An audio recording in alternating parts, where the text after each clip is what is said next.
হজ এটা একটা ফরজি আমল। এটা কি? ইসলামের স্তম্ভ কয়টা? পাঁচটার মধ্যে হজও কি একটা। যার উপরে হজ ফরজ হয় তিনিই হজ করবেন। এখন বললে তো আপনারা রাগ করবেন, আমাদের দেশে যে হজ করে অর্ধেকের উপরেও হজ ফরজ হয় না, এমনিই করে। কেমনে করে বলি? একটা লোক প্রাইমারি স্কুলে চাকরি করে, বেতন পায় কত?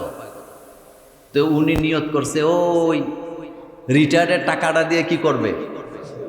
হজ করতে। এর আগে কি ওনার উপরে হজ ফরজ ছিল? ছিল না। হজ ফরজ কাদের উপরে? আযাদু আর রাহেলা, যাদের শক্তি আছে, সামর্থ্য আছে। শক্তি মানে শারীরিক শক্তি আছে, আর সামর্থ্য মানে যার এই পরিমাণ সম্পদ আছে, যেই পরিমাণ সম্পদ থাকলে পরে সে মক্কায় সফর করে আসতে পারে, মিনা মুজদালেফা সহ বিমানে টাকা দিয়া খানা খরচ দিয়ে আসতে পারবে, তার উপরে হজ করা কি ফরজ। এটা থাকলে সে যাবে। কিন্তু আমাদের দেশের লোকেদের আবেগ অনেক কি বেশি, নিয়ত করে যে আমি রিটায়ার্ডে গেলেই কি করব? হজ করব। কিন্তু রিটায়ার্ডে যাইতে যাইতে ওনার শারীরিক সক্ষমতা এটা বাড়ে না কমে?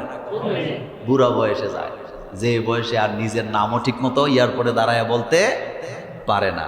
তবে হজ করার দ্বারা শিরিক গুনাহ মাফ হবে না। শিরিক গুনার জন্য তাওবা করতে হবে। কার কাছে? এটা মাপ চাইবেন, আল্লাহ মাফ করবে, তবে তাওবা করতে হবে ভবিষ্যতে যেন আমার দ্বারা কোনো শিরক না হয়। কারণ শিরিক হলো ইন্না শিরকা লা যুলমুন আযীম, এটা মস্ত বড় অপরাধ, ভয়ানক অপরাধ শিরিক।